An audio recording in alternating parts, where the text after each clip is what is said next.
আদিল কি বলছে? পাগল হয়ে গেছে, বলছে সবাইকে মেরে ফেলবে। ও কি জানে নেসাত এখানে আছে? আন্দাজ করা ওর জন্য কোনো ব্যাপার না।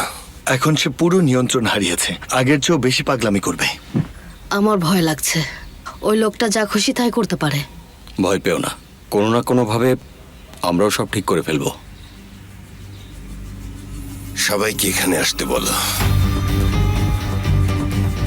সবাইকে? হ্যাঁ, সবাইকে। সিনান, তোমার এক্স ওয়াইফ, কি যেন নাম, রেবেকা। হ্যাঁ, রেবেকা। বাবা, ইসাকে এখানে আনবো? হ্যাঁ, নিয়ে এসো। তাহলে কর্নেলকেও ডাকতে হবে। হ্যাঁ, ভালো বলেছো। আদিলের ঝামেলা শেষ না হওয়া পর্যন্ত আমি সবাইকে নজরে রাখতে চাই। বাবা, মিস মেলিসা কিন্তু এখনো বাইরে আছেন। মেলিসা এখনো আসেনি? না, আসেনি।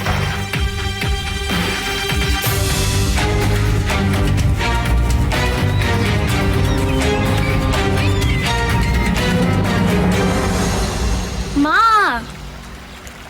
আচ্ছা মা বলো তো, এই স্কুল জিনিসটা আসলে কি কাজে লাগে? সিনান, ভালো না লাগলে যেও না, বাসায় বসে থাকো, ভিডিও গেমস খেলো। কিন্তু মা চাইলে তো আর স্কুল সবসময় ছুটি দেওয়া যায় না। ও, তাহলে তো আজ তোমাকে স্কুলে যেতেই হবে সিনান। কি হয়েছে, পেলিনের জন্য নাকি? ওহ মা, কি বলছো? পেলিন না, পেলিনের ব্যাপারটা আগেই শেষ হয়ে গেছে।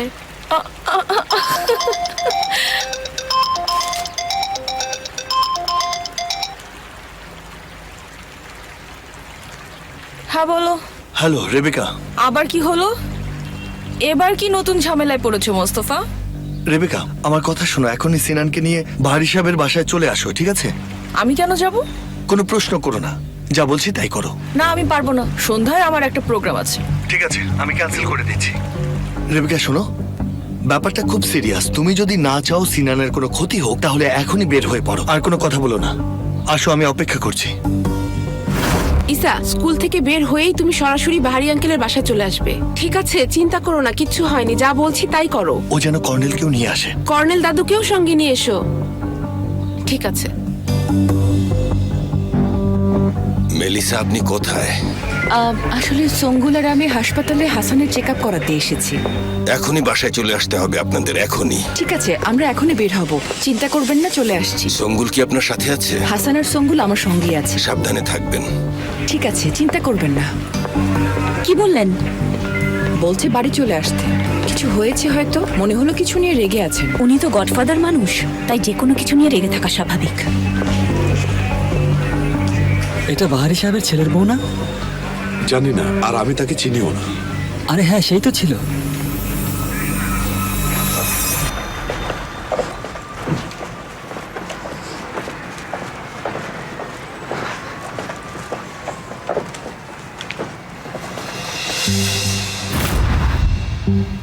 গাড়িটা কোথায়? সেটাই তো, এখানেই তো রেখে গিয়েছিলাম, গাড়িটা কোথায় গেল? কেউ চুরি করে নিয়ে গেল না তো? পুলিশের সামনে পার্ক করা গাড়ি কিভাবে চুরি করবে? ভাই, এখানে একটা গাড়ি ছিল। ম্যাডাম, আপনাকে তো বলেছিলাম গাড়িটা নিয়ে যাবে, দেখেন পুলিশ এসে গাড়িটা নিয়ে গেছে। এসব কি বলছেন আপনি? আপা, আপনার গাড়ির নাম্বার প্লেটে মেসেজ করলে জানতে পারবেন গাড়িটা কোথায় নিয়ে গেছে। মেসেজ আর নাম্বার প্লেটের কথা এখন বাদ দিন তো ভাই। সেলচুক গাড়িতে, এখন আমি কি করব বুঝতে পারছি না। সেলচুক? না, কোথায় সেলচুক? আচ্ছা চলো যাই, বাহারি সাহেব আমাদের জন্য অপেক্ষা করছেন। আমার গাড়ির কি হবে? আমরা বাহারি সাহেবকে বলবো, উনি কাউকে পাঠাবেন। চলো আমরা এখন একটা ট্যাক্সি নিই।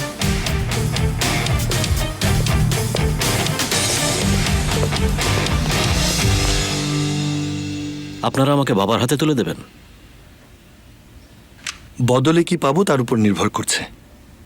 আমাকে মেরে ফেলবেন? আমরা সেটা হতে দেব না, চিন্তা করো না। আচ্ছা ঠিক আছে, এখন বলো সে কি করছে?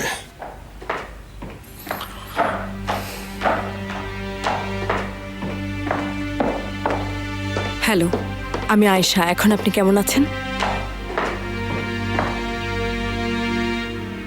হ্যালো, ভালো আছি। আমাকে দেখান কোথায় লেগেছে।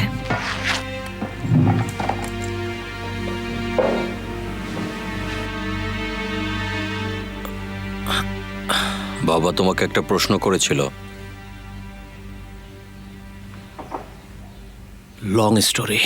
নো প্রবলেম, তুমি বলতেই পারো, আমাদের সময় আছে।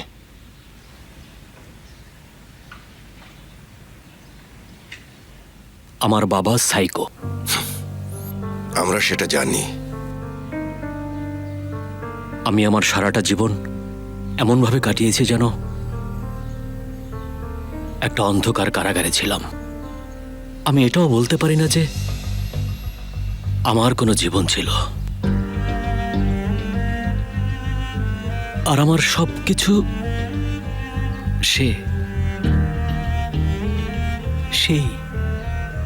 সেই নিয়ন্ত্রণ করত। সব সিদ্ধান্ত সেই নিত। ছেলে না, পোষা প্রাণী ছিল। লোকটা নিষ্ঠুর, একজন খুনি। তার নিষ্ঠুরতার দিকটা আমরা খুব ভালো করে জানি।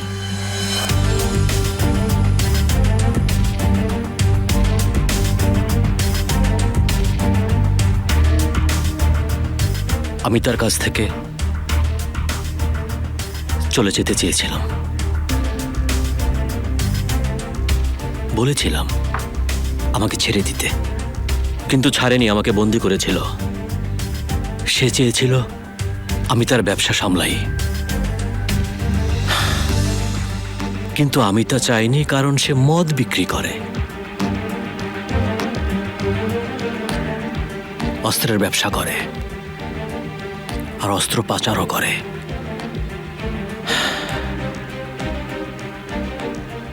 আমি আর সহ্য করতে পারছিলাম না, তাই তখন পালিয়ে যাই। এহসান আমাকে ধরে ফেলে, আমাকে বন্দি করে রাখে। আমি আবার পালিয়ে যাই। আর এবার তো তোমরাই ধরে ফেললে। আদিল বলেছিল আমার মা মারা গেছে। আমার মা তো মারা গেছে, তোমার মায়ের কথা জানি না। মানে কি, মা কিভাবে বেঁচে থাকতে পারে? আমি সত্যিই জানি না। আপনার মা কিভাবে মারা গিয়েছিল? ওটা তার পরের ঘটনা। মানে আপনি যখন বাবাকে পুড়িয়ে দিয়েছিলেন। দিয়েছিলাম, কিন্তু সে তো মরেনি তখন। আসলে সবকিছু তখনই শুরু হয়েছিল।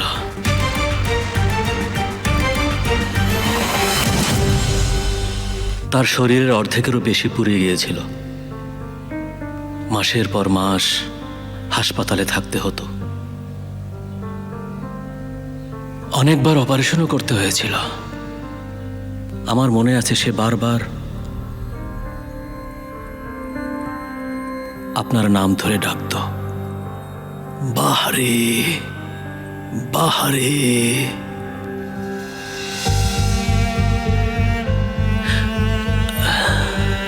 চেহারা বিকৃত হয়ে গিয়েছিল, মানে মুখের দিকে তাকানো যেত না।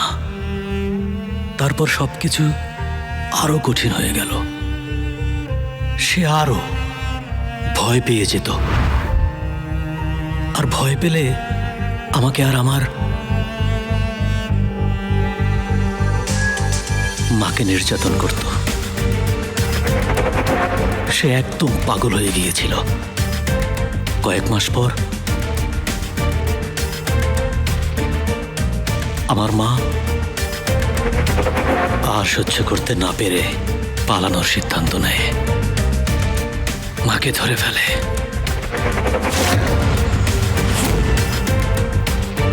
তারপর মা সেখানেই মারা যায়।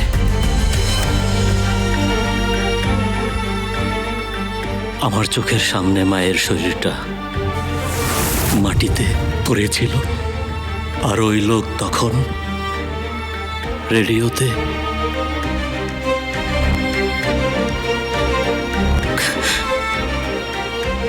খবর শুনছিল। ঠান্ডা মাথার নিষ্ঠুর এক ভয়ঙ্কর লোক।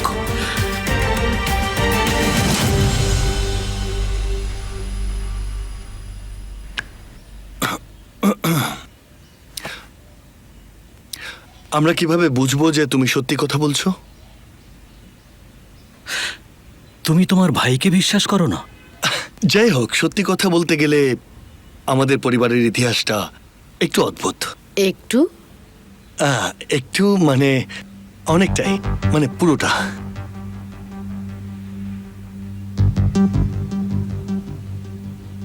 দেখুন, যেভাবেই হোক আমি ওই লোকটাকে ধরতে সাহায্য করব। আপনি ওকে মেরে ফেললেও আমার তেমন কিছু যায় আসবে না। আমরা ঠিক সেটাই করব। আর তুমি কি করবে? আমি নিজেই নিজের ব্যবস্থা করব। দরকার হলে দেশ ছেড়ে চলে যাব। তাসকাফা, ও কখন কি করবে আমরা কিছুই জানি না। সব রকম ব্যবস্থা করে রাখো। ঠিক আছে বাবা।